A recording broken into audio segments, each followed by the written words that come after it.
Assalamualaikum warahmatullahi wabarakatuh.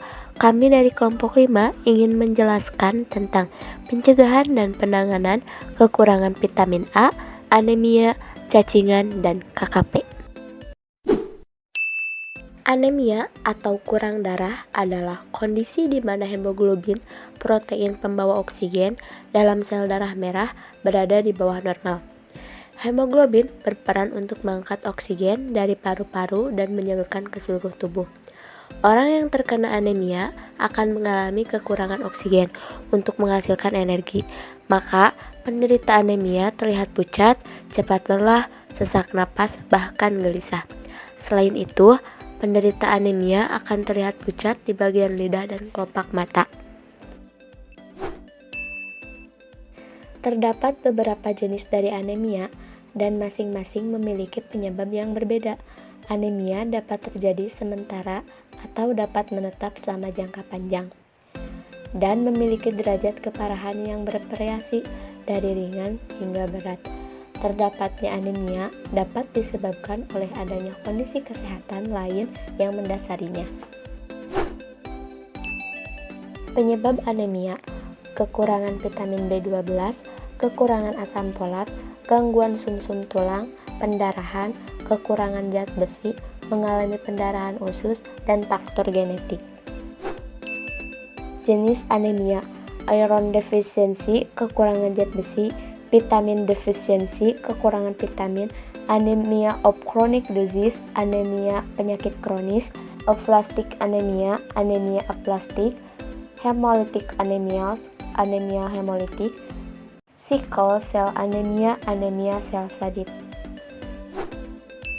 Gejala anemia: kelopak mata pucat, cepat lelah, sering mual, sakit kepala, sesak napas, denyut jantung tidak beraturan, kekebalan tubuh menurun. Faktor terkena anemia: rendahnya asupan gizi, menstruasi, kehamilan, terkena racun, diabetes, faktor genetik. Pencegahan anemia: yang pertama, makan makanan kaya zat besi seperti daging tanpa lemak, telur, dan sayur hijau. Yang kedua, makan makanan mengandung asam folat seperti bayam, jeruk, kacang polong, roti, sereal, nasi, dan pasta. Ketiga, makan makanan mengandung vitamin B12 seperti hati ayam dan sapi, kerang laut, ikan, daging, telur, dan susu. Keempat, makan makanan vitamin C. Dan yang terakhir, kelima, berhenti minum alkohol. Cacingan: infeksi cacing atau bisa disebut dengan penyakit cacingan termasuk dalam infeksi yang disebabkan oleh parasit. Parasit adalah makhluk kecil yang menyerang tubuh inang dengan cara menempelkan diri baik di luar ataupun di dalam tubuh. Cacing dapat melemahkan tubuh inangnya dengan menyebabkan gangguan kesehatan. Cacing dapat menular melalui larva atau telur yang tertelan dengan masuk ke dalam tubuh. Cacing merupakan hewan tidak bertulang yang berbentuk lonjong, panjang, yang berawal dari telur atau larva hingga berubah menjadi bentuk cacing dewasa. Cacing dapat menginfeksi bagian tubuh manapun yang ditinggalkannya, seperti pada kulit, otot, paru-paru atau usus, atau saluran pencernaan. Penyakit cacingan, khususnya pada anak, sering dianggap sebagai penyakit yang sepele oleh sebagian masyarakat. Padahal penyakit ini bisa menurunkan tingkat kesehatan anak. Jenis-jenis cacing yaitu cacing gelang, cacing cembung, cacing tambang, dan cacing kremi. Cara penularan: cacing masuk ke dalam tubuh manusia lewat makanan atau minuman yang tercemar telur-telur cacing. Umumnya, cacing perut memilih tinggal di usus halus yang banyak berisi makanan, meski ada yang juga tinggal di usus besar. Penularan penyakit cacing dapat lewat berbagai cara.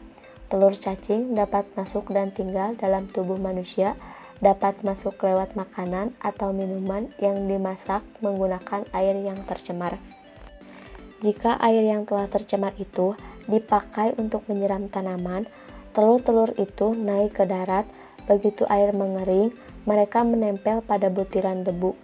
Telur yang menumpang pada debu itu bisa menempel pada makanan dan minuman. Mereka juga bisa berpindah dari satu tangan ke tangan lain. Setelah masuk ke dalam usus manusia, cacing akan berkembang biak, membentuk koloni, dan menyerap habis sari-sari makanan. Cacing mencuri zat gizi termasuk protein untuk membangun otak. Pencegahan. Pertama, ajari anak-anak untuk selalu menggunakan alas kaki ketika bermain di luar. Kedua, jagalah selalu jari kuku untuk selalu bersih dan terawat. Ketiga, biasakanlah untuk selalu mandi di pagi hari. Keempat, jagalah selalu kebersihan makanan yang dikonsumsi. Dan yang kelima, biasakan untuk membuka jendela kamar sepanjang hari karena telur cacing sensitif terhadap sinar matahari.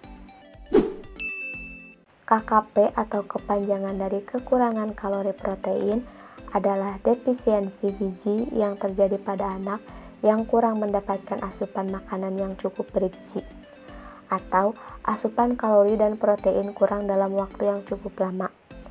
Kurang kalori protein adalah suatu penyakit gangguan gizi yang dikarenakan adanya defisiensi kalori dan protein dengan tekanan yang bervariasi pada defisiensi protein maupun energi. Penyebab KKP yang pertama, produksi bahan pangan yang rendah. Kedua, pekerjaan yang rendah. Ketiga, persediaan pangan berkurang. Keempat, kondisi hygiene yang kurang baik. Dan kelima, penyakit infeksi dan inventasi cacing. Tanda-tanda KKP. KKP ringan, pertumbuhan linear terganggu, ukuran lingkar lengan atas menurun, kelainan kulit kering dan kusam, anemia ringan atau pucat, peningkatan berat badan berkurang, aktivitas berkurang. KKP berat, gangguan pertumbuhan, mudah sakit, kurang cerdas, jika berkelanjutan mengakibatkan kematian. Cara penyembuhan. Yang pertama, memberikan makanan yang mengandung protein, bernilai biologik tinggi, tinggi kalori, cukup cairan, vitamin, dan mineral. Yang kedua, makan harus dihidangkan dalam bentuk yang mudah dicerna dan diserap. Yang ketiga, makanan diberi secara bertahap karena toleransi terhadap makanan sangat rendah.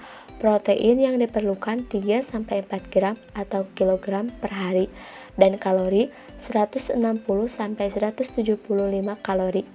Keempat, tindakan lanjut berupa pemantauan kesehatan penderita dan penyuluhan gizi terhadap keluarga. Cara penanggulangan KKP. Tingkat keluarga. Yang pertama, memberi ASI eksklusif pada usia sampai 6 bulan. Yang kedua, memberi makanan pendukung ASI yang mengandung berbagai gizi. Yang ketiga, memberitahu petugas kesehatan bila balita mengalami sakit. Yang keempat, mengatur jarak kehamilan ibu agar ibu cukup waktu untuk merawat dan mengatur makan yang bergizi untuk buah hati mereka. Tingkat posyandu. Yang pertama, kadar melakukan penimbangan pada balita setiap bulan di posyandu. Kedua, kadar memberikan penyuluhan tentang makanan pendukung ASI. Ketiga, kadar memberikan penyuluhan bayi balita yang berada di garis merah. Keempat, pemberian imunisasi untuk melindungi anak dari penyakit infeksi seperti TBC, polio seperti BCG, DPT, polio, hepatitis B3, dan campak. Sekian presentasi dari kelompok 5. Kami ucapkan terima kasih. Wassalamualaikum warahmatullahi wabarakatuh.